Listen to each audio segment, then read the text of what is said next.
Sponsored by साखर टिएमटी, अटुट सम्बन्ध, गुणस्तर विश्वासको।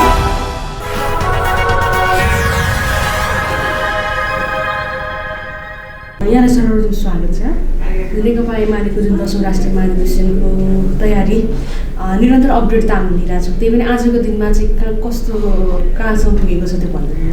अब हाम्रो 10औं राष्ट्रिय महाधिवेशन मङ्सिर 10 गते चितवनको नारायणघाटमा उद्घाटन हुँदैछ। अब अहिले हामी त्यसको तयारी एकदम तीव्र गतिमा अगाडि बढाएका छौँ। आजदेखि हामीसँग 6 दिन मात्रै समय बाँकी छ। अब अहिले हाम्रो प्रतिनिधि, मूलतः प्रतिनिधिको चयन करिब यो 95% भन्दा माथि प्रतिनिधिहरूको डाटा हाम्रो सङ्गठन विभागमा आइसकेको छ। त्यसलाई सङ्गठन विभागले आवश्यक भेरिफाई गरेर अन्तिम स्वीकृति दिएका छ र प्रतिनिधिको कार्डहरू हामी बनाइरहेका छौँ।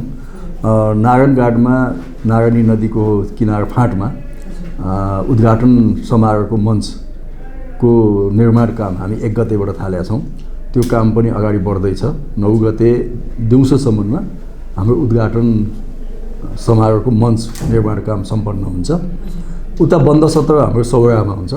त्यो बन्द सत्रको निम्ति 2200 प्रतिनिधि अटाउने हल हामी बनाउँदैछौँ। आधुनिक टेन्ट हल हामी बनाउँदैछौँ। त्यो काम पनि 1 गतेबाट सुरु भएको छ र चितवनमा व्यवस्थापनको काम तीव्र गतिमा अगाडि बढेको छ। साथै अब 2200 प्रतिनिधि अनि हाम्रा स्वयंसेवक अनि व्यवस्थापनको काममा खटिएका साथीहरूलाई राख्नको निम्ति सौरामा हामीले 3500वटा बेडहरू बुक गरेका छौँ। 1750 रुमहरू बुक गरेका छौँ। त्यसको पनि काम सम्पन्न भइसकेको छ। अब प्रचार प्रसार एकदम तीव्र गतिमा हामी अगाडि बढाउँदैछौँ र यसपटकको प्रचारमा मूलतः हामीले पोस्टर नटास्ने, भित्ता नलेख्ने त्यो भनेका छौँ र हामी विशेष गरी सोसल मिडिया र डिजिटल माध्यमहरूलाई प्रयोग गर्दैछौँ र देशभरि नेकपा एमालेको झन्डा, नेकपा एमालेको चाहिँ प्रचारहरू रेडियो मार्फत र अरू सञ्चार माध्यम मार्फत तीव्र गतिमा अगाडि बढिरहेको छ। जस्तो चितवनमा यो त्यहाँको भनौँ न त्यहाँको पर्यावरण त्यहाँको त्यो विषयमा पनि भन्नु आकर्षण किन छ? अब हामीले चितवनमा महाधिवेशन लाने कुराको एउटा महत्त्वपूर्ण कारण पनि हाम्रो जुन कोभिडको कारणले सुस्ताएको पर्यटन व्यवसायलाई फेरि एकपटक उठाउनु हो। नेपालका केही पर्यटन क्षेत्रहरू छ हैन, पर्यटन क्षेत्रहरू छन् जस्तो पोखरा छ, सौरा छ, लुम्बिनी छ हैन। अब सगरमाथातिर पनि हाम्रो छ, कञ्चनजङ्घातिर पनि छ, त्यस्तै मुस्ताङ छ, मनाङ छ। देशका विभिन्न ठाउँमा पर्यटकीय गन्तव्यहरू हुन्। त्यसमध्ये एउटा महत्त्वपूर्ण पर्यटकीय गन्तव्य सौरा हो, चितवन हो र त्यहाँ सुस्तायो कोभिडको कारणले। त्यसलाई पनि एकपल्ट माथि उठाउँ, हाम्रो कारणले त्यहाँको व्यवसाय बढोस्, होटल व्यवसाय उत्साहित हुन् हैन। कमसेकम महाधिवेशनको खर्च त्यहाँ हुन्छ, इन्डिभिजुअल खर्च पनि मान्छेले त्यहाँ आउँदा गर्छन् र यसले चितवनवासीहरू एकदमै उत्साहित छन्, होटल व्यवसाय एकदमै उत्साहित छन्। र मलाई लाग्छ कि अब प्रतिनिधिहरू आफ्नो काम सकेपछि अर्को 1-2 दिन त्यहाँ बस्छन्, जङ्गल सफारीमा जान्छन् हैन, रमाइलो गर्छन्। महाधिवेशनको उद्घाटन सत्रमा आउने 10,000 मानिसहरू चितवनको पर्यटकीय गन्तव्यहरूमा घुम्छन् हैन। यो ज्यादै महत्त्वपूर्ण हुन्छ यो महाधिवेशनले। जस्तो एउटा कुरा, यो विधान महाधिवेशनमा जुन चाहिँ हाम्रो अध्यक्षको विषयमा अध्यक्षको जुन पोस्टरहरू अलिक टाँसेको त्यो अलिक चर्चाको विषय पनि बन्यो। त्यो चाहिँ अलिक किन व्यक्तिलाई अलिकति दिएर त्यसो टाँसेको अथवा के हो, त्यस्तो खालको चर्चा किन हुने गर्छ? यसरी बुझ्नुपर्छ। केपी शर्मा ओली हाम्रो पार्टीको अध्यक्ष हो हैन, तर एउटा नागरिकको हिसाबले उहाँ व्यक्ति हो। तर पार्टी अध्यक्षको हिसाबले उहाँ एउटा संस्था पनि हो, संस्थालाई प्रतिनिधित्व गर्ने नेता हो। तर हरेक संस्थाले, हरेक राजनीतिक दलले आफ्नो मुख्य नेतालाई अगाडि सार्छ, जहिले पनि अगाडि सार्छ। त्यस अर्थमा हामीले उहाँलाई अगाडि सारेका छौँ। अघिल्लो चुनाव पनि उहाँको नेतृत्वमा हामीले गऱ्यौँ, आउने चुनाव पनि उहाँको नेतृत्वमा हामी गर्छौँ हैन। भनेपछि उहाँ त हाम्रो मुख्य नेता हो। त्यस अर्थमा हाम्रा ब्यानरहरूमा, हाम्रा प्रचार सामग्रीमा पार्टी अध्यक्षको फोटोलाई हामीले त्यसरी प्रयोग गरेका हौँ। यसमा यति मात्रै हो कि सावधानी हामीले अपनाउनुपर्छ। त्यो भद्दा नहोस्, त्यो उच्छृङ्खल नहोस्, त्यो असभ्य नहोस् र आम मान्छेले त्यसलाई गलत ढङ्गले टिप्पणी नगरून् भन्ने कुरामा हामी ध्यान दिन्छौँ। तब यहाँ मात्रै होइन, विश्वमै यो ट्रेन्ड छ हैन। ट्रम्पको फोटो राख्छन्, रिपब्लिकनहरूले राखे, बाइडेनको फोटो राखे डेमोक्रेटहरूले होइन, पुटिनको फोटो राख्छ रसियामा, सी जिनपिङको फोटो राख्छ चिनिया कम्युनिस्ट पार्टीले, मोदीको फोटो राख्छ बिजेपीले होइन, मेनका गान्धीको फोटो राख्छ कङ्ग्रेसले, शेरबहादुरको फोटो राख्छ नेपालको कङ्ग्रेसले, प्रचण्डको फोटो राख्छ माओवादीले। यो आम प्रचलन हो, यसलाई अस्वाभाविक ढङ्गले बुझ्नु भएन। तर मैले अघि पनि भने कि यसको प्रयोग शिष्ट शालीन ढङ्गले नै गर्नुपर्छ र नेकपा एमाले त्यसमा सचेत छ। यो पोस्टर नटास्ने भन्ने चाहिँ थिम कसरी हो आएको जस्तो यहाँदेखि? होइन, अब हामी यो कागजको प्रयोग गरेर एउटा त त्यसले वातावरणीय प्रदूषण पनि गरिरहेको छ, अर्को त्यो यो खर्चिलो पनि छ। एउटा पोस्टर 3 रुपियाँ पर्ला, त्यो पोस्टर टाँस्न जाने कार्यकर्तालाई चिया खाजा खुवाउँदाखेरि त्यो पोस्टरको खर्च 5 रुपियाँभन्दा प्लस हुन्छ। एउटा पोस्टर 5 रुपियाँमा टाँस्नुको सट्टा तपाईँले आफ्नो मेटेरियल आफ्नो फेसबुकमा त्योभन्दा सस्तोमा अपलोड गर्न सक्नुहुन्छ। डेटाहरू बढाउनै तपाईँ सक्नुहुन्छ, डाटा चलाएर पनि सक्नुहुन्छ। आजकल सोसल मिडियाका तमाम प्लेटफर्म छन्। हाम्रो एमालेका 8.5 लाख पार्टी सदस्यमध्ये मलाई लाग्छ कि 8 लाखभन्दा बढीको फेसबुक वालहरू छ, पेजहरू छ, ट्विटरहरू छ, टिकटकहरू छ, इन्स्टाग्रामहरू छ, अनेक छ नि। पार्टीको आफ्नै युट्युब छ, पार्टीको आफ्नै फेसबुक पेज छ, पार्टीको आफ्नै चाहिँ ई बुलेटिनहरू हामी जारी गरेका छौँ भने जसरी भए पनि त मान्छेको ठाउँमा मेसेज पुर्याउनु हो नि। मान्छेले देख्नु हो कि एमालेको, सुन्ने देख्ने हो कि एमालेको महाधिवेशन हुँदैछ भनेर देख्ने सुन्ने हो भने हामी इकोनोमाइज सस्तोमा व्यापक मान्छेको बिचमा पुर्याउन सक्ने माध्यम यी हुन्। यसरी नै हामी जान्छौँ। जस्तो यहाँले हिजोदेखि विशिष्ट अतिथिहरूलाई निमन्त्रणा पनि दिनुभएको छ, प्रधानमन्त्री देवाजीलाई पनि यहाँले दिनुभइसक्यो। यो चाहिँ कहाँ पुगिरहेको छ निमन्त्रणा?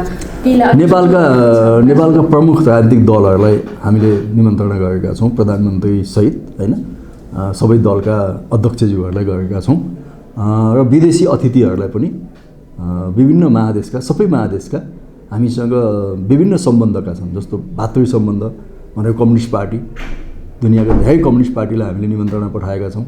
हाम्रा केही मैत्री सम्बन्ध भएका छन्, फ्रेन्डसिप रिलेसन भएका पार्टीहरू छन्, उहाँहरूलाई हामीले निमन्त्रणा पठाएका छौँ।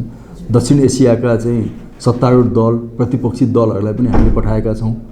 दर्जनौँ मुलुकका सयौँ राजनीतिक दलहरूलाई पठाएका छौँ। अब कोभिडको कारणले कतिपय रेस्ट्रिक्सनहरू छ विभिन्न ठाउँमा, त्यो कारणले कतिपय ठाउँबाट, कतिपय देशहरूबाट आउन सक्नुहुन्न। तर आजसम्म 1 दर्जनभन्दा बढी विदेशी प्रतिनिधिहरूले आफ्नो कन्फर्मेसन गर्नुभएको छ। त्यो 1-2 दिनभित्र हामी डिटेल यहाँहरूलाई उपलब्ध गराउँछौँ। नेतृत्व चयनको अलिकति भनिदिनुहोस् न, जस्तै यहाँले सर्वसम्मत नेतृत्व अब हाम्रो प्रतिनिधि छान्नेदेखि नै सहमतिका साथ आइरहेको छ।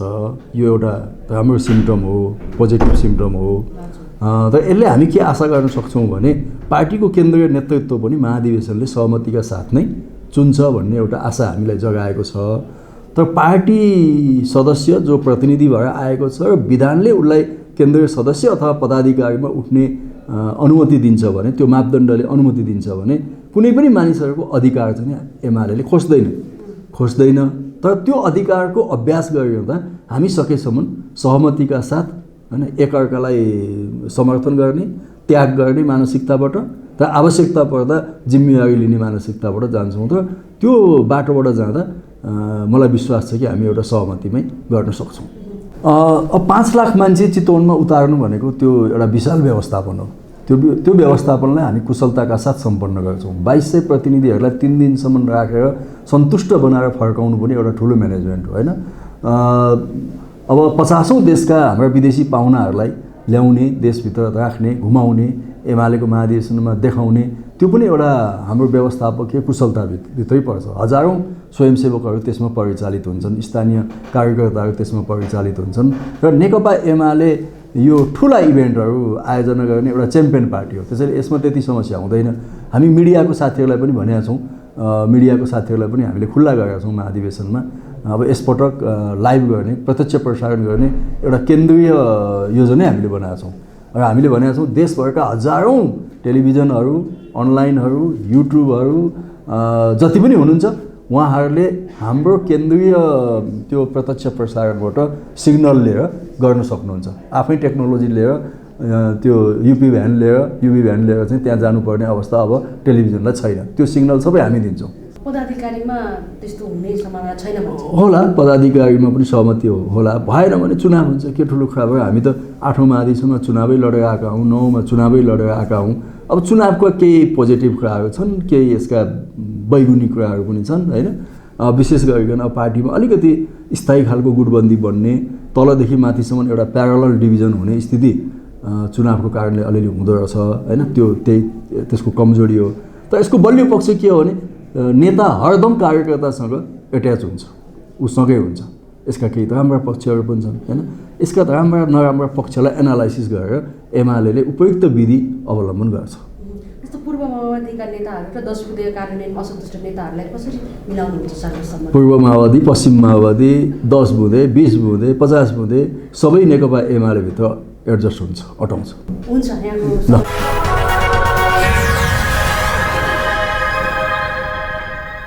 सर्वप्रथम यहाँलाई नमस्कार, कार्यक्रममा स्वागत छ। धन्यवाद। नेकपा एमाले 10औं राष्ट्रिय महाधिवेशन जुन यहाँ एकदमै तयारीमा लागिरहनु भएको छ, विशेष गरी यो जनसङ्गठन र जनपरिचालनको जुन मुख्य जिम्मेवारीमा हुनुहुन्छ यहाँ, यसको चाहिँ कस्तो तयारी भइरहेछ त्यो विषयमा भनिदिनु न। अहिले चाहिँ हामी अब यही मङ्सिरको चाहिँ 10, 11, 12 हाम्रो चितवनमा हुने यो 10औं राष्ट्रिय महाधिवेशनको तयारीको सिलसिलामा छौँ। अब यो महाधिवेशनलाई हामीले जनपरिचालनको मुख्य जनपरिचालन र नेतृत्व निर्माणको हिसाबले यो महाधिवेशनलाई लिएका छौँ। यसको 2टा प्रयोजन कार्यसूची, मुख्य कार्यसूचीको रूपमा हामीले हेरेका छौँ र अब जनपरिचालनको हिसाबले चाहिँ हामी करिब अब अन्तिम तयारीमा पुग्दैछौँ र यसमा चाहिँ 5 लाख हेड काउन्ट, 5 लाख जनता चाहिँ त्यहाँ उतार्ने भन्ने हाम्रो तयारी छ र अहिले देशभरिको सङ्गठन चाहिँ हाम्रो त्यसमा केन्द्रित बनिरहेछ।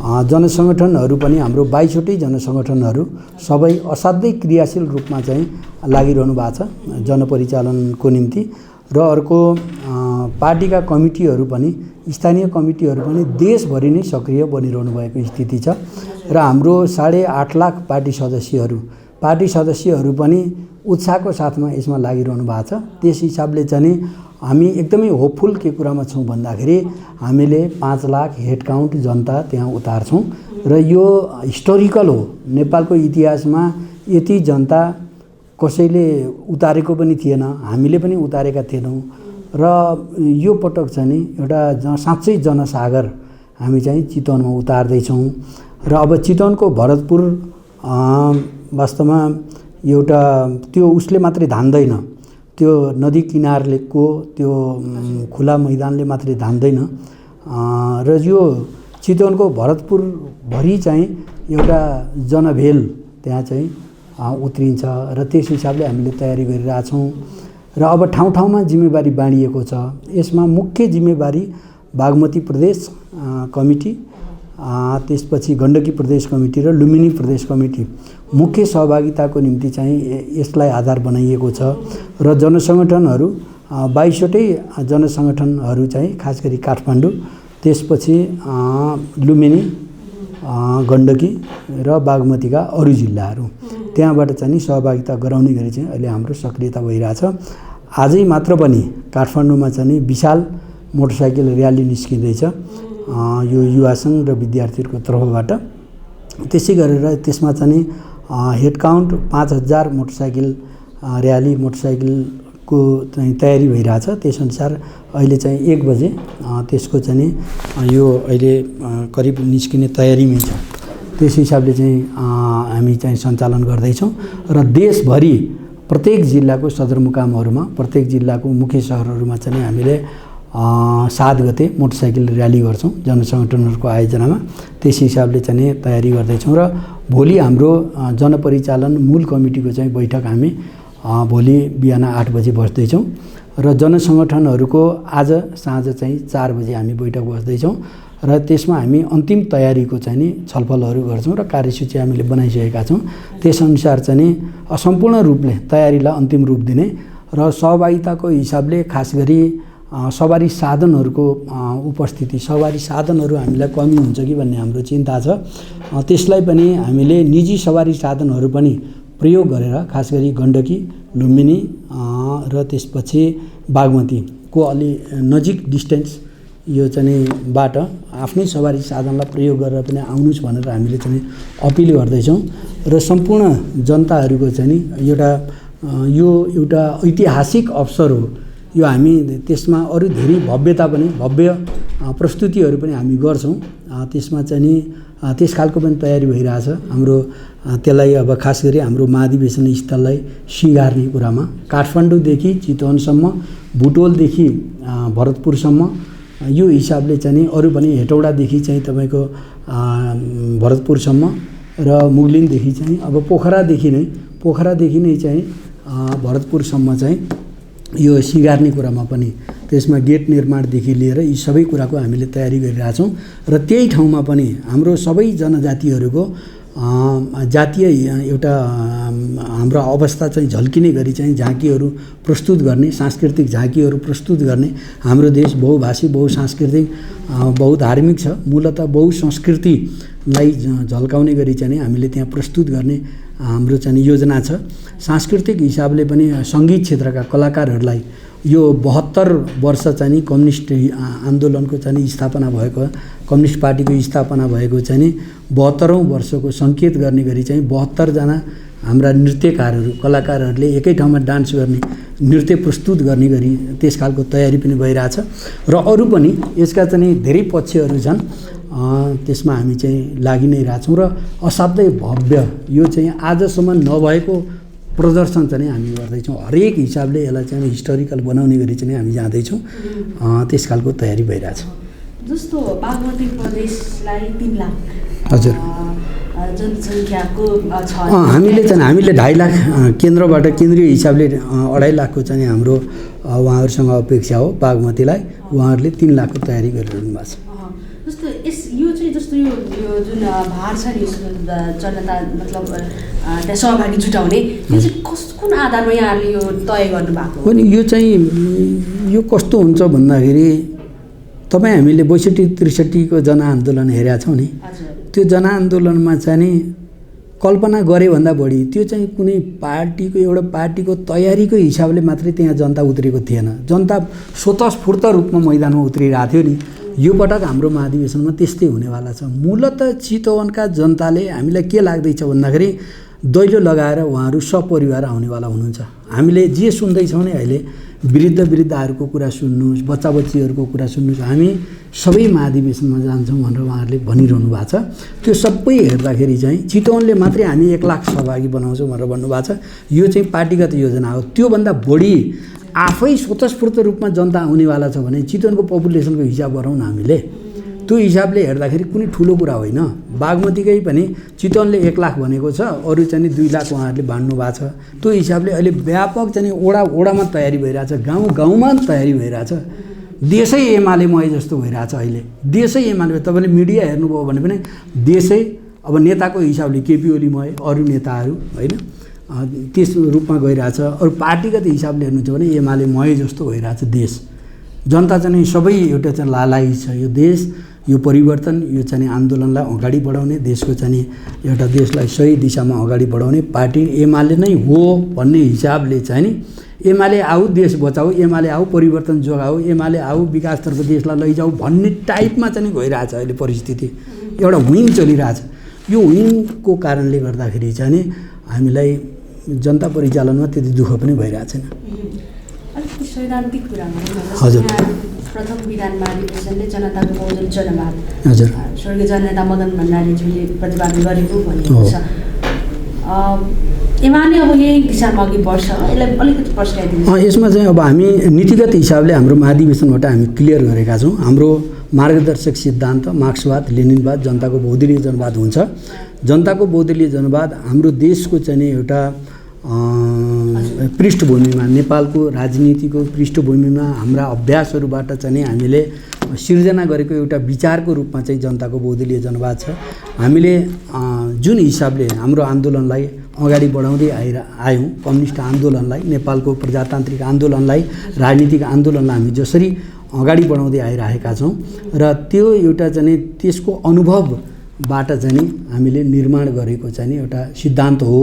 कम्युनिस्ट विचारको हिसाबले चाहिँ नि यो चाहिँ एउटा तल्लो वर्ग आधारको हिसाबले भन्ने भनेदेखि चाहिँ नि हेपिएका थिचिएका जनता त्यो वर्गको चाहिँ नि मुक्तिको लागि निर्माण भएको चाहिँ नि मार्क्सवादी सिद्धान्त, लेनिनवादी सिद्धान्त र त्यसको प्रकाशमा चाहिँ नि हामीले हाम्रो देशको विशिष्ट एउटा चाहिँ नि अनुभवको आधारमा चाहिँ नि विशिष्टताको आधारमा चाहिँ नि हामीले जनताको बहुदलीय जनवाद मदन भण्डारीको अगुवाईमा चाहिँ यो सिर्जना भएको छ।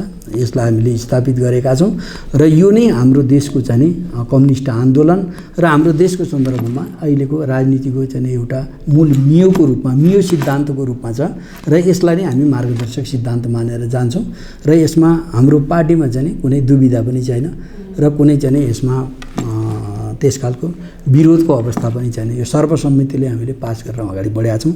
जनताको बहुदलीय जनवाद नै हाम्रो मार्गदर्शक सिद्धान्त हो।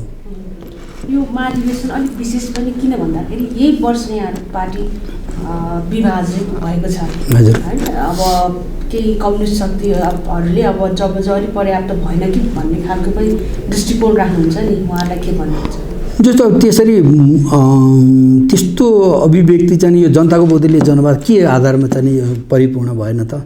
जनताको बहुदलीय जनवादले के कुरालाई आज नेतृत्व गर्न असक्षम छ त्यो कुरा चाहिँ आउनु पर्यो होइन। आजको हाम्रो परिवर्तनलाई संस्थागत गर्ने कुरामा यो बाधक छ कि आजको नेपालको राजनीतिलाई अगाडि बढाउने सन्दर्भमा विकास र समृद्धिको यात्रालाई हामी अगाडि बढाउने भनेका छौँ। जनताको बहुदलीय जनवादले स्पष्ट रूपमा भनेको छ नेपालमा सामन्तवादी शोषणका जे अवस्थाहरू छन् त्यसको समूल अन्त्य गर्ने कुरा गरेको छ। जनवादी व्यवस्थालाई लोकतान्त्रिक व्यवस्था भनौँ यसलाई सबल बनाउने कुरा गरेको छ र हाम्रो समाजवादको आधार निर्माण गरेर अनि समाजवादतर्फ सङ्क्रमण गर्ने कुरा गरेको छ। जनताको बहुदलीय जनवादले नेपालको लोकतन्त्रलाई नेपालको अर्थतन्त्रलाई त्यस रूपले अगाडि बढाउने निर्देश गर्छ भने योभन्दा पृथक के हो त?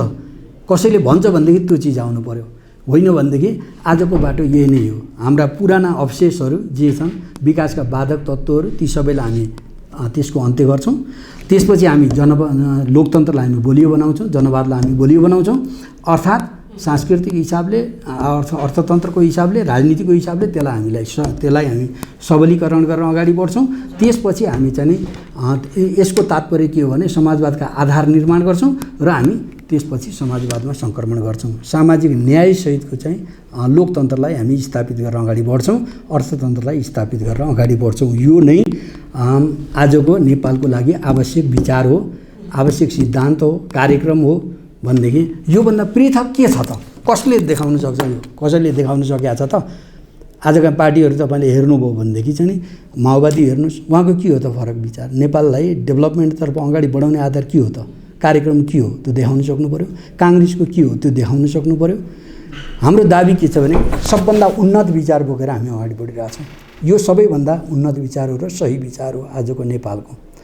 कसैले नेपालमा विकाससँग हामीसँग च्यालेन्ज गर्न खोज्छ भनेदेखि हाम्रो यो विचारसँग च्यालेन्ज गर्नु पर्यो। कसैको दम छैन त्यो गर्ने। अलिकति नेतृत्व चयनको कुरा गरौँ। यसमा यहाँले वडा पालिकामा सर्वसम्मत नेतृत्व चयन गर्ने प्रक्रिया केही जारी पनि होला। यो अबको महाधिवेशनमा नेतृत्व चयनमा चाहिँ सर्वसम्मतको सम्भावना कतिको छ पदाधिकारीमा?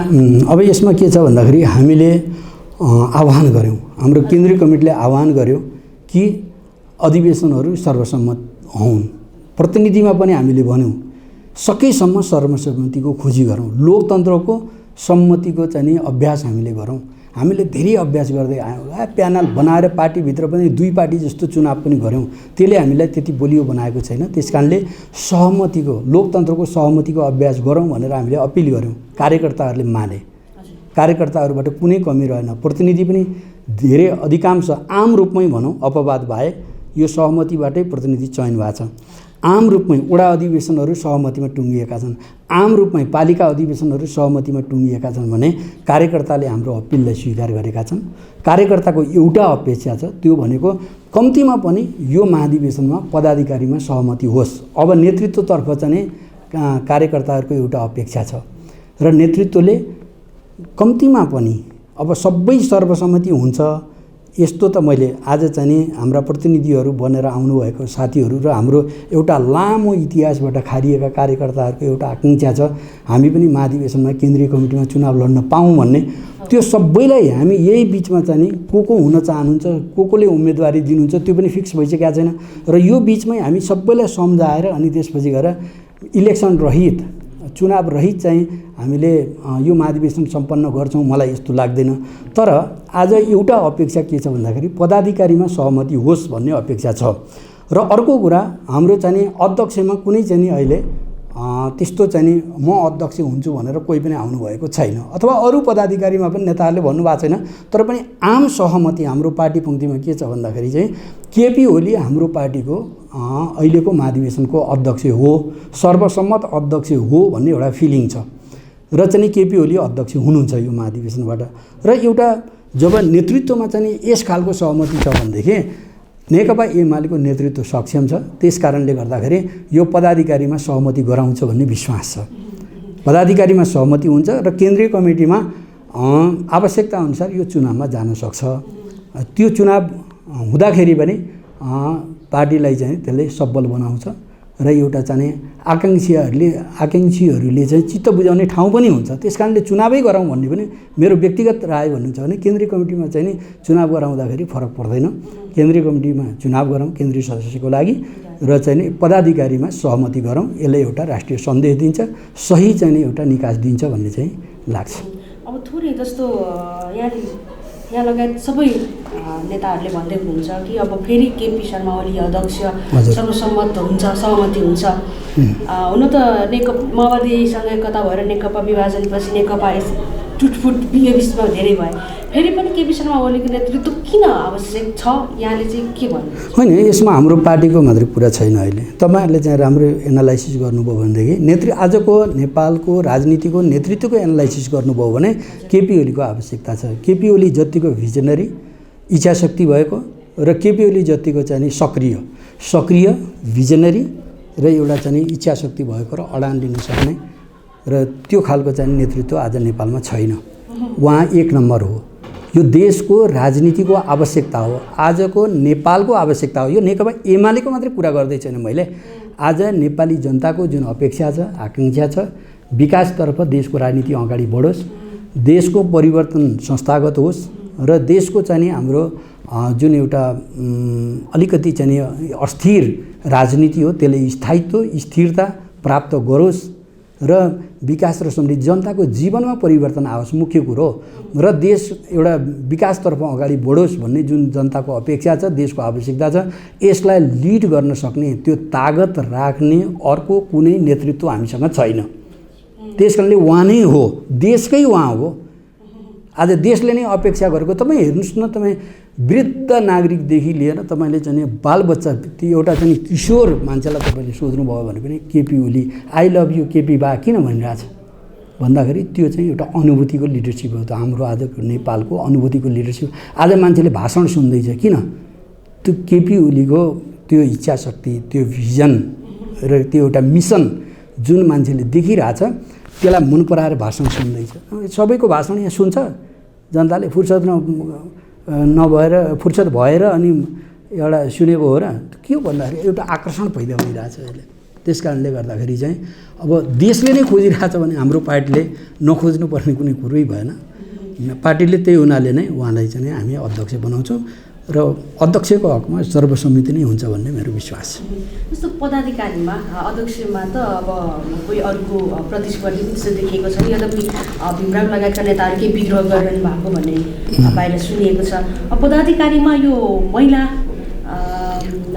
नेतृत्व प्रतिनिधित्व चाहिँ जुन संविधानले 33% भनेको छ त्यो चाहिँ कसरी यहाँले कार्यान्वयन गर्नु? यसमा चाहिँ पदाधिकारीमा भनेको छैन, हाम्रो केन्द्रीय कमिटीमा समावेशी हुन्छ। केन्द्रीय कमिटीमा 33% महिला सहभागिता हुन्छ, समावेशी हुन्छ। त्यो हरेक क्षेत्र मधेसी, जनजाति, महिला, दलित, पिछडिएको क्षेत्र यो सबैको प्रतिनिधित्व केन्द्रीय कमिटीमा हुन्छ। जहाँसम्म पदाधिकारीको कुरा हो, पदाधिकारीमा पनि धेरै मिलाउने कोसिस पार्टीले गर्छ। समावेशीकै हिसाबले चाहिँ बनाउने कोसिस गर्छ। तर यसमा चाहिँ संविधानले पनि अनिवार्य भनेको छैन। त्यो एउटा क्वालिटीमा चाहिँ हामीले लैजानै पर्ने हुन्छ। किन भन्दाखेरि हाम्रो जस्तो पार्टी यो चाहिँ कुनै पार्टी मात्रै चलाएर हुँदैन, यो देश चलाउने कुरा हो, जनताको चाहिँ मन जितेर जनताको चाहिँ अगुवाई गर्ने कुरा हो।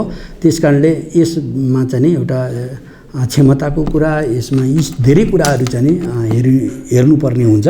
त्यसकारणले सशक्त लिडरसिप आजको माग छ। एमालेको लिडरसिप चाहिँ सशक्त होस्, भिजनरी होस्, त्यसकालको चाहिँ नेतृत्व चयन होस् भन्ने जनताको अपेक्षा हो। देशको आवश्यकता पनि त्यही हो। त्यसकारणले हामीले त्यो सेन्सिटिभिटीमा रहेर चाहिँ हामीले नेतृत्व चयन गर्नुपर्ने हुन्छ। त्यसको साथमा चाहिँ समावेशिता यो हाम्रै एजेन्डा हो। त्यसकारणले त्यसमा पनि पार्टीले ध्यान दिन्छ। हुन्छ, अन्तमा चाहिँ यहाँहरूले आगामी चुनावमा फेरि पनि बहुमत ल्याएर सरकारमा सञ्चालन गर्ने भनेर दाबी गर्दै आउनुभएको छ। त्यो चाहिँ तयारी कस्तो र त्यसको सम्भावना? यसको व्यापक तयारी, जनपरिचालन भनेको यो चुनावको तयारी पनि हो एक प्रकारले। तपाईँले भन्नुहुन्छ भने हामीले आज जुन तयारी गरिरहेका छौँ त्यो भनेको आगामी स्थानीय निर्वाचन, आगामी केन्द्रीय निर्वाचन, प्रदेशको निर्वाचन, यी सबै निर्वाचनहरूलाई पनि हामीले हेरिरहेका छौँ। र सबै निर्वाचनमा जत्रा गठबन्धनहरू बनुन्, जे बनुन्, यी गठबन्धन टिक्छन् भन्ने हाम्रो विश्वास त छैन। तर जे हुँदाखेरि पनि नेकपा एमाले चाहिँ बहुमत प्राप्त एउटा शक्तिको रूपमा चाहिँ उदय हुन्छ र हामी चाहिँ आगामी आम निर्वाचनबाट सिंहदरबार नेकपा एमाले प्रवेश गर्छ। जनताको जित हुन्छ। यहाँ जनताको अपेक्षा त्यही छ। जनताको जित हुन्छ, देशको जित हुन्छ। देश हार्दैन कहिल्यै पनि, जनता हार्दैन। त्यसकारणले हाम्रो विश्वास छ आगामी चाहे त्यो स्थानीय निर्वाचन होस् नेकपा एमाले जित्छ र केन्द्रीय निर्वाचन नेकपा एमाले जित्छ। र यसको तयारी पनि हो। हामी यो तयारीमै छौँ। यो सबै यो महाधिवेशन पनि यसको तयारी हो। त्यस पछाडि पनि हामीले एउटा चाहिँ एउटा विशाल योजना हामी लिएर जान्छौँ। आँधी आउँछ यहाँ, जनता चाहिँ सब तपाईँ भन्नु न, जिल्ला जिल्ला चाहिँ अब यहाँ नेकपा एमालेमय हुँदैछ।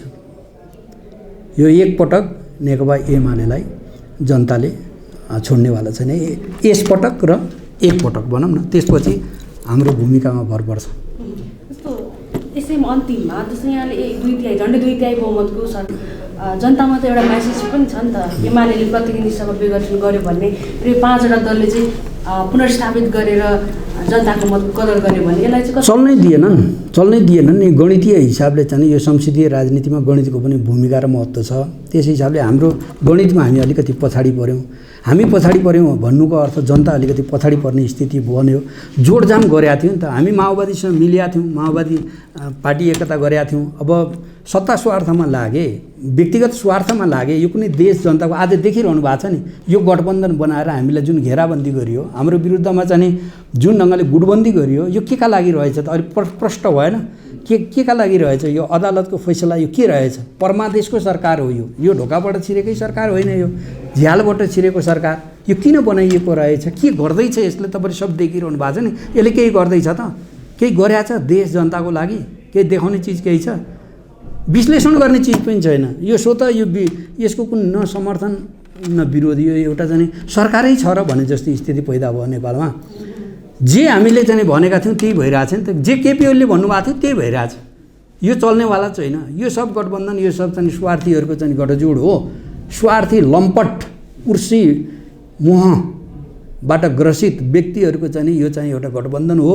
यसले देशलाई, जनतालाई केही दिनेवाला छैन र आज त्यो प्रष्ट भइरहेछ। त्यस कारणले गर्दाखेरि चाहिँ अब यो हामीले 2/3 करिबमा हामी थियौँ। तर यो जोडजामको थियो नि त। माओवादी थियो त्यहाँ, जसपा थियो त्यहाँ, होइन? यो सब चाहिँ हामीले जोडजाम पारेर करिब 2/3 थियो। हामी एकल एमालेको थिएन। त्यो कोसिस हामीले गरेका थियौँ, सबैलाई जोड्ने कोसिस गरिएको थियो। तर स्वार्थले दिएन। हामीले स्थायित्व दिन्छौँ भनेका थियौँ। केपीले किन हटाएको त? तपाईँले प्रश्न गर्नुहोस् त, किन हटाएको? के गर्नुभयो त हटाएर उहाँहरूले? केपी ओलीले के गल्ती गर्नुभएको थियो? एमाले के गल्ती गरेको थियो? विकास गर्ने गल्ती हो? चाइनासँग सम्बन्ध राख्ने गल्ती हो? इन्डियासँग सम्बन्ध राख्ने गलत थियो? बाटो सडकहरू चौडा बनाउने गलत थियो? धरहरा बनाउने गलत थियो? रानीपोखरी बनाउने गलत थियो? सुरुङ मार्ग बनाउने गलत थियो? रेलको रेल चाहिँ ल्याउने भन्ने हामीले चाहिँ जुन कोसिस गरिरहेको छौँ त्यो गलत थियो, होइन? सुकुम्बासीलाई लाल पूर्जा दिने भनेको थियौँ, त्यो गलत थियो। वृद्धहरूलाई चाहिँ सामाजिक न्यायलाई स्थापित गर्ने वृद्धहरू, अपाङ्गहरू अनि एकल महिलाहरू, विधवाहरू हामीले भत्ता बढाएका छौँ, सामाजिक न्यायलाई स्थापित गरेका छौँ। गलत थियो? के अपराध गरेका थियौँ र हामीलाई हटाएको त्यो संसदीय गणितलाई प्रयोग गरेर भन्दाखेरि एन्सर छ उहाँहरूसँग के हामीले चाहिँ नि कालापानी, लिपुलेक, लिम्पियाधुर हामी फर्काउँदै थियौँ होइन, हामीले त्यति गऱ्यौँ। अनि किन त्यो के एकलौटी गर्ने? त्यो एजेन्डामा चाहिँ नि अर्को एजेन्डा ल्याउनु पऱ्यो नि, त्योभन्दा राम्रो अर्को एजेन्डा केही थियो उहाँहरूसँग, नभए यो एजेन्डा यिनी काम राम्रो थिएनन्, समर्थन गरेको भए हुँदैन थियो। 5 वर्ष दिनुहोस् त भनिरहेको थियौँ हामीले। केपी ओलीले भन्नुभएको थियो नि महाधिवेशन कुर्नुहोस्, नेतृत्व लैजानुहोस्, चुनाव कुर्नुहोस्, अनि त्यसपछि गएर प्रधानमन्त्री हुनुहोस्। उहाँले भन्नुभएको थिएन 5 वर्ष दिनुहोस् मलाई, अझै 2 वर्ष तपाईँहरू हतार नगर्नुहोस्। गएको चैतमा महाधिवेशन हुन्थ्यो, अध्यक्ष भएको भए भइहाल्थ्यो नि। किन भागेको प्रचण्डजी? माधव नेपाल किन भागेको? होइन, एक्लै चाहिँ बाक्लो कुर्सीमा बस्ने हो, बसिरहनुहुन्छ, उहाँको पछाडि को लाग्छ? माधव नेपालको पछि कोही जनता हिँड्नेवाला छ?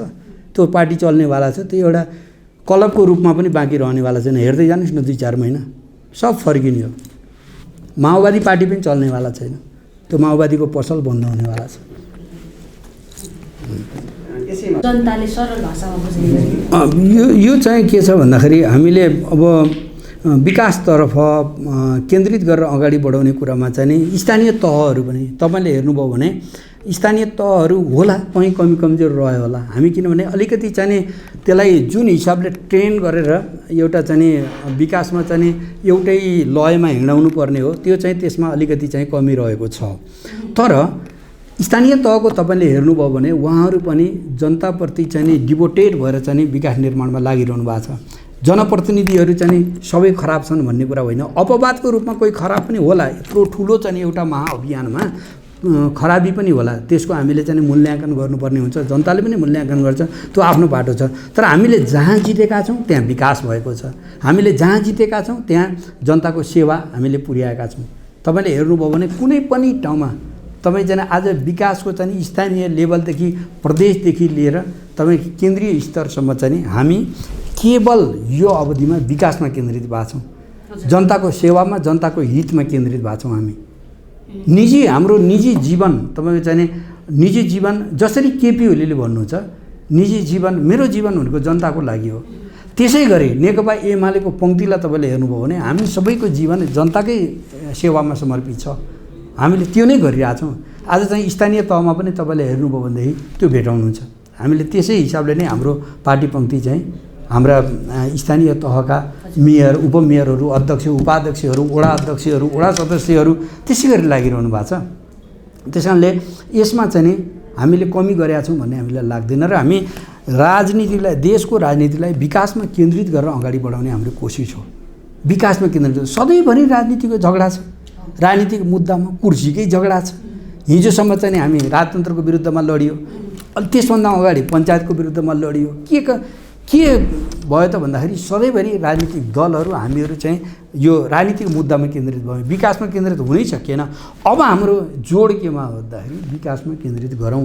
काङ्ग्रेसले राजनीति गर्नु छ भने विकासको एजेन्डा लिएर आउनु पर्यो, होइन? काङ्ग्रेसले राजनीति गर्नु छ भने समृद्धिको एजेन्डा लिएर आउनु पर्यो। माओवादीले राजनीति गर्नु छ भने विकासको एजेन्डा लिएर आउनु पर्यो। यो राजनीतिको चाहिँ उयो कुर्सीको झगडा, फेरि कुर्सीको झगडा, यो लाज लाग्ने कुरा भएन। 5 वर्ष कुर्न नसक्ने कति हतारो हो, महाधिवेशन कुर्न नसक्ने। यस्तो यो चाहिँ एउटा नेतृत्वको चाहिँ यो खालको एउटा चाहिँ अधैर्यताको कारणले गर्दाखेरि आज देशको राजनीति अलिकति विशृङ्खलित हुनु पुग्यो। नेतृत्वको अधैर्यता, यो अरू कसै त्यही पार्टीको कार्यकर्तालाई पनि दोष छैन। काङ्ग्रेसको कार्यकर्तालाई के दोष दिनु, माओवादीको कार्यकर्तालाई के दोष दिनु? त्यो नेतृत्वको हतार हो। प्रमाणित गर्न सक्नुहुन्छ लोकतन्त्र कमजोर बनाउने काम केपी ओलीले गरेका थियो भनेर? प्रमाणित गर्न सक्नुहुन्छ? विकास गरेका थिएन भनेर प्रमाणित गर्न सक्नुहुन्छ? आँखा अगाडि छ नि, आफ्नो उभिएको ठाउँको अगाडिपट्टि हेर्ने बित्तिकै त्यहाँ देखिन्छ विकास। विकास भयो भन्नुको अर्थ लोकतन्त्र सफल भयो। हामीले विकास र समृद्धिमा राजनीतिलाई लैजान सकेनौँ भने लोकतन्त्रप्रति जनआस्था कमजोर हुन्छ, जनतामा निराशा फैलिन्छ, असन्तुष्टि पैदा हुन्छ। त्यसले लोकतन्त्रलाई कमजोर बनाउँछ, गणतन्त्रलाई कमजोर बनाउँछ, सङ्घीयतालाई कमजोर बनाउँछ, उपलब्धिलाई चाहिँ त्यसले कमजोर बनाउँछ। त्यस कारणले हामी जब विकास र समृद्धितर्फ देशलाई लैजान्छौँ भनेदेखि जनतामा आशा पैदा हुन्छ, खुसियाली छाउँछ, जनताको जीवनमा परिवर्तन आउँछ। त्यसले चाहिँ लोकतन्त्रलाई बलियो बनाउँछ, परिवर्तनलाई बलियो बनाउँछ। हामीले गर्ने त्यही हो, गर्ने हामीले कोसिस त्यही गरिरहेको छौँ। समग्रमा यहाँहरूले एउटा काम यो गलत भयो भनेर प्रुभ गर्न सक्नुहुन्न उहाँहरू। प्रचण्डलाई सोध्नुहोस् न तपाईँहरू गएर, प्रुभ गर्न सक्नुहुन्छ? एउटा काम यो केपीएलले गल्ती गर्यो भनेर प्रुभ गर्न सक्नुहुन्न। तपाईँले प्रतिनिधि सभाको विघटनको कुरा गर्नुभएको छ नि, विघटन आवश्यक थियो। जसले सरकार बनाउन सक्दैन, जसले कानुन बनाउन सक्दैन, जसले विकास र समृद्धितर्फ देशलाई अगाडि बढाउन सक्दैन, कार्यक्रम बनाउन सक्दैन, त्यो संसद किन चाहियो? प्रतिनिधि सभा किन चाहियो? त्यसलाई विघटन गरेर आज चुनाव भइसक्या हुन्थ्यो, नयाँ प्रतिनिधि आइसक्या हुन्थ्यो, नयाँ सरकार बनिसक्या हुन्थ्यो, देशले गति लिन्थ्यो। देशको समय बर्बाद गरे यिनीहरूले, देशको समय बर्बाद गरे, जनताको समय बर्बाद गरे, किल गरे यिनीहरूले। यी अपराधीहरू हुन् यिनीहरू। त्यस कारणले गर्दाखेरि चाहिँ यो अपराधीहरूबाट देशलाई जोगाउनु छ। अब हामीले त्यो प्रतिनिधि सभा नहुँदाखेरि जनप्रतिनिधिविहीन देश बन्छ। राष्ट्रिय सभा छैन, प्रदेश सभा छैन, स्थानीय तहहरू छैनन्, जनप्रतिनिधिविहीन देश बन्दैन थियो। यहाँ भ्रम के छरियो भन्दाखेरि जनप्रतिनिधिविहीन देश बनाउन लाग्यो, लोकतन्त्र खान लाग्यो, यस्तो भ्रम छरियो। चुनावको मिति तोकेर चाहिँ अनि प्रधानमन्त्रीले चुनावको मिति तोकेर प्रतिनिधि सभा विघटन गरे स्थितिमा लोकतन्त्र कमजोर हुन्छ अनि अधिनायकवादी हुन्छ। कुनै अधिनायकवादीले चुनावको घोषणा गर्छ? त्यो सब भ्रम छरिया थियो। अब उहाँहरूले के गर्नुहुन्छ त? चुनाव नगरेर चुनावमा नजाने, चुनावमा नजाने त्यो उहाँहरू अधिनायकवादी, उहाँहरूलाई डर त लागिरहेछ। चुनावमा जानु वास्तवमा डर लागिरहेछ। गठबन्धन बनाएर पनि नसक्ने भइयो एमालेलाई भन्ने उहाँहरूलाई डर त लागिरहेछ। उहाँहरू भाग्न त खोज्नु होला तर भाग्न सक्नुहुन्न।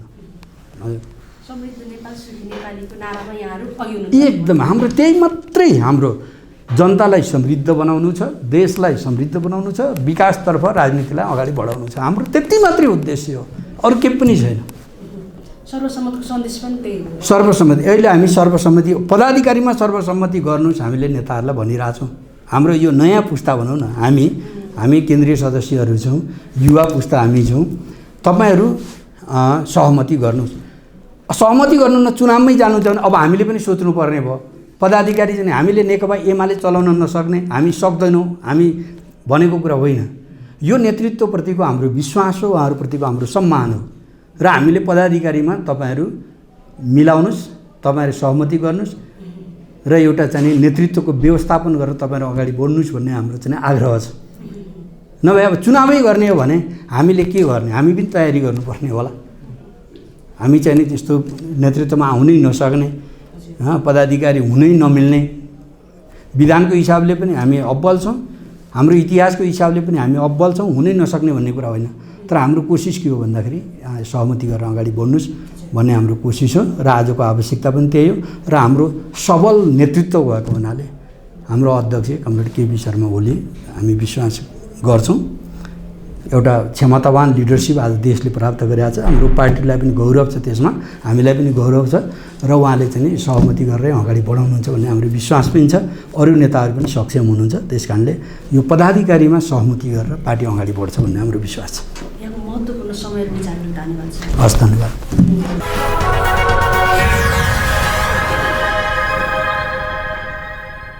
नमस्कार, धन्यवाद।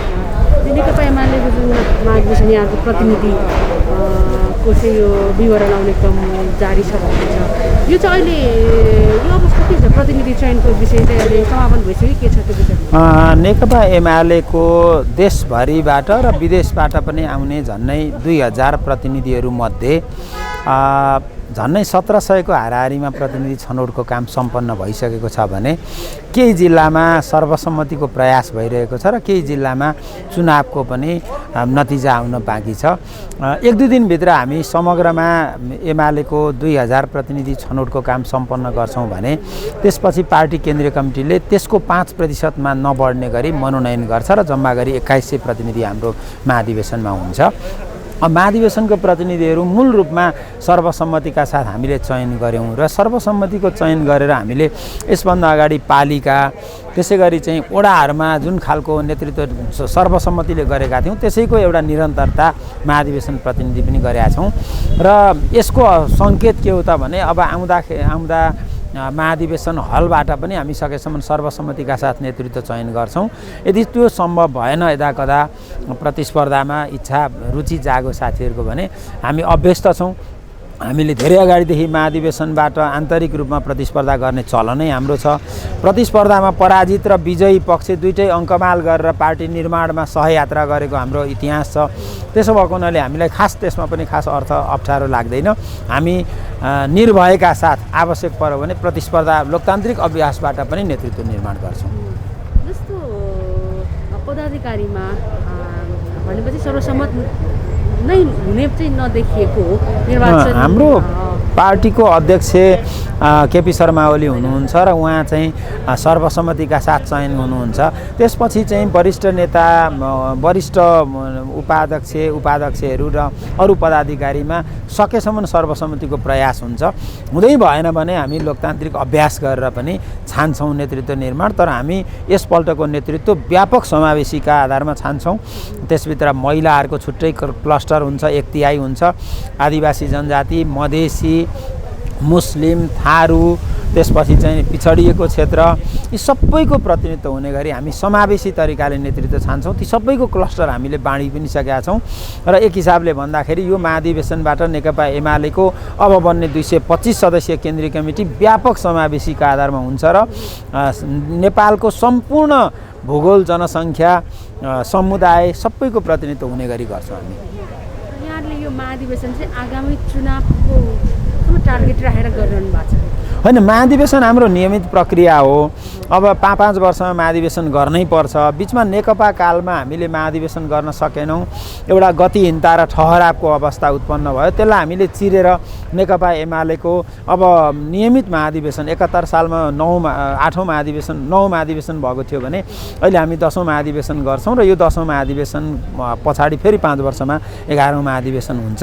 यो हाम्रो नियमित प्रक्रिया हो। तर तपाईँले भने जस्तो अहिले हामी चुनावको पूर्व सन्ध्यामा छौँ। यसपछि लगातार हाम्रो स्थानीय, प्रदेश र केन्द्रको चुनाव हुँदैछ। यो तीनवटै चुनावमा प्रतिस्पर्धा गरेर श्रेष्ठता हासिल गर्न सक्ने गरी, चुनाव जित्न सक्ने गरी त्यो नेतृत्व हामी निर्माण गर्छौँ। जस्तो अहिले यहाँहरू प्रमुख प्रतिपक्षी दलको रूपमा हुनुहुन्छ देशैभरमा। अहिले पछिल्लो समय 5 दलको सत्ता गठबन्धन सरकार छ। सरकारको गतिविधिलाई चाहिँ यहाँहरू प्रमुख प्रतिपक्षी दलको हैसियतले कसरी हेर्नु भएको छ? एउटा नेपालको इतिहासमा एउटा अनौठो घटना भयो, असार 28 गतेको फैसला। यसभन्दा अगाडि वास्तवमा जनादेशबाट, मतादेशबाट र संसदबाट प्रधानमन्त्री छान्ने आम प्रचलन हो संसारभरिको लोकतन्त्रमा। यसपटक हामी कहाँ परमादेशबाट सरकार छान्ने काम भयो सर्वोच्च अदालतको न्यायाधीशहरूबाट।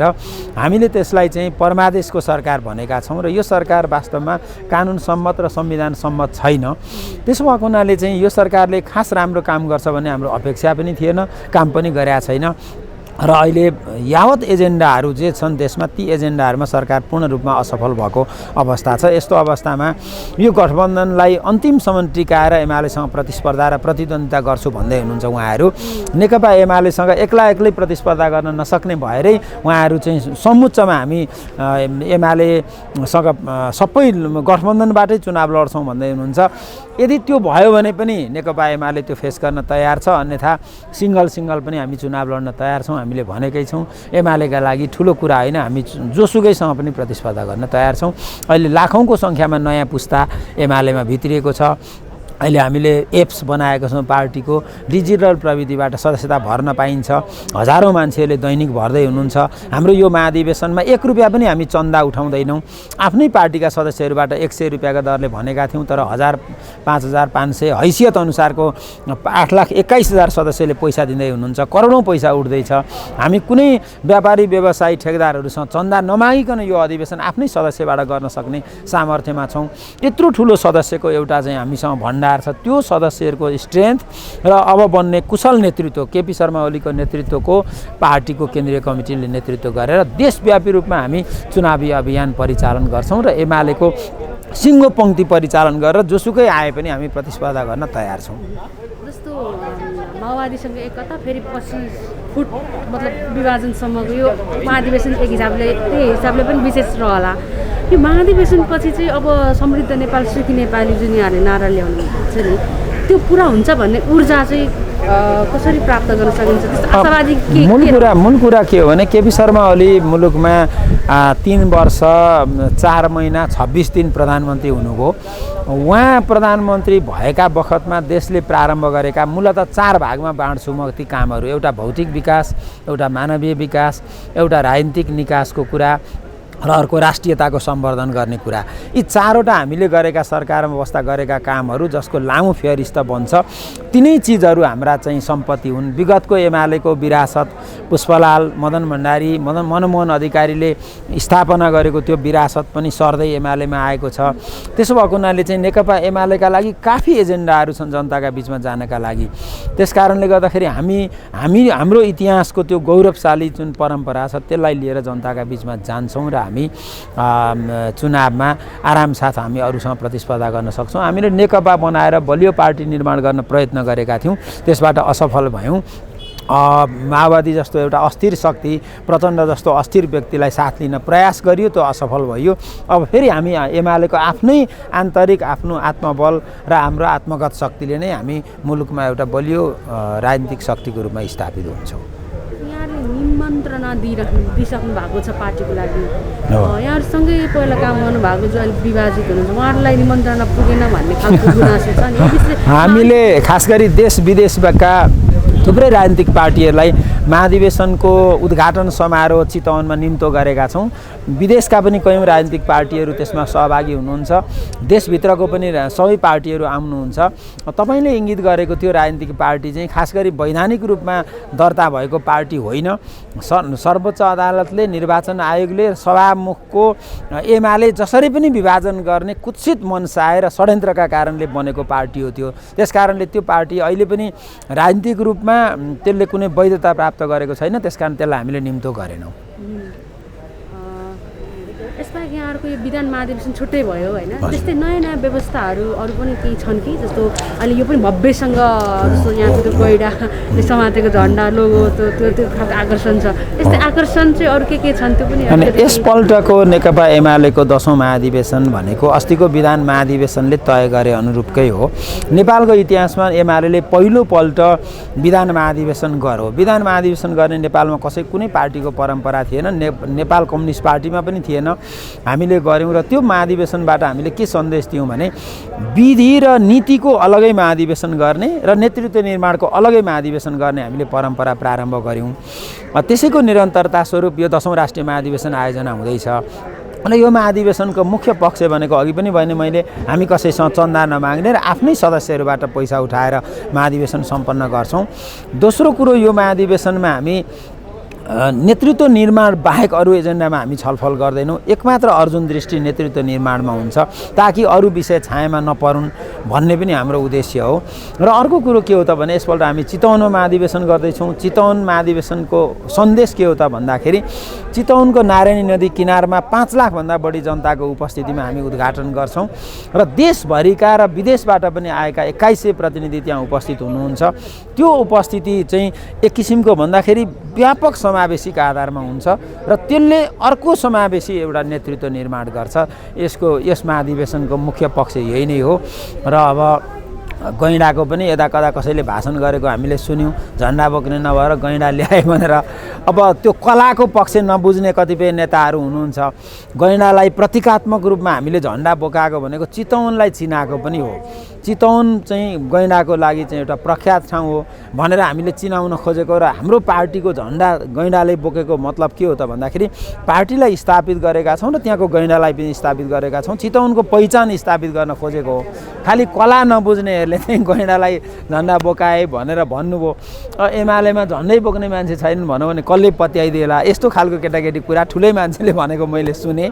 यसको कुनै तुक र अर्थ छैन। विरोध गर्ने कुनै एजेन्डै नपाएर यो तहको कुरा गर्नुभयो। अब चुनावकै एउटा कुरा गरौँ न, यसपछि चुनाव त लगतै छ। अब 5वटा दल एकै ठाउँमा छ, यहाँहरू झन्डै हेर्दा एक्लै जस्तो देखिनु भएको छ। अब जित्ने आधार चाहिँ के होला?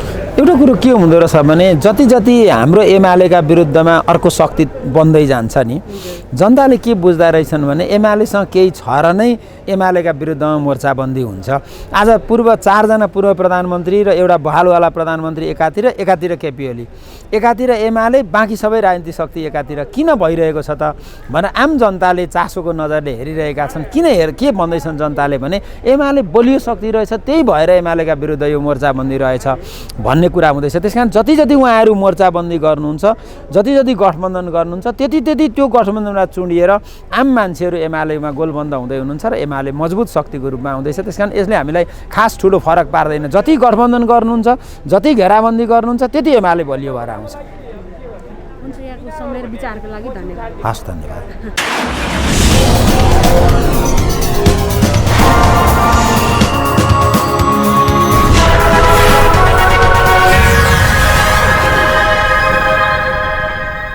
Sponsored by साखर TMT, अटूट सम्बन्ध, गुणस्तर विश्वासको।